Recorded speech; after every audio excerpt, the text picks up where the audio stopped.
Hi Smash Factor followers, Natalie Adams here, and we're going to have a look at pitching control today and improving your distance control specifically with your pitching. So we're looking at shots that are less than 100 yards and less than a full swing here, and one of the best ways to work on this, I would go to the practice ground, either the driving range or the practice ground, and I'd work on having 3 specific swing lengths. So if you set up to your golf ball ready to hit, and we imagine a clock face in front of us here with 12 o'clock up by your head and 6 o'clock down by the ball. So it's 3 o'clock and 9 o'clock at just above waist height on either side. And what we want to work on here is, as we're swinging back, is to pick a specific time on the backswing that you're going to swing to, and then swing through to its corresponding mirror image position. So if we just go for a midpoint to start with, so if we swung back to where we felt the 9 o'clock position was, so my left arm would feel like it's pointing at 9 o'clock on that clock face, and then I'm going to swing through to corresponding 3 o'clock position in my follow through.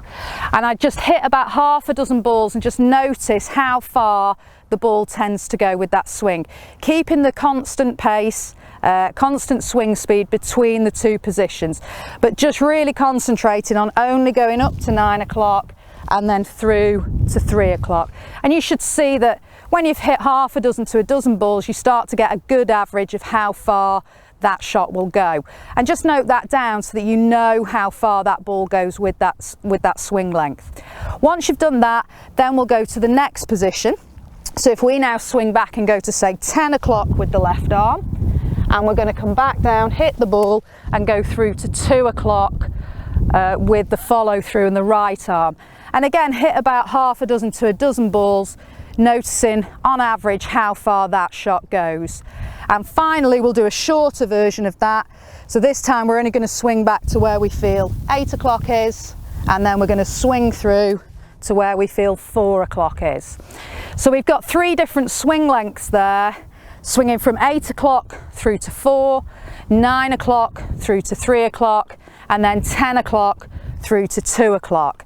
It doesn't matter if you're hitting those exact positions, it's just the fact that you have 3 different swing lengths, and you can infer from whatever you decide to call those positions. So some people may go that this is the short position with their swing, some people may call this the mid position, and then some people may call this the high position.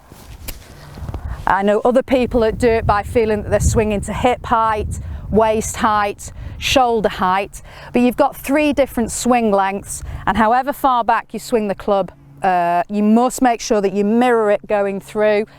Gives you a really positive movement through impact, and you'll get a crisp strike. So that should give you 3 different lengths.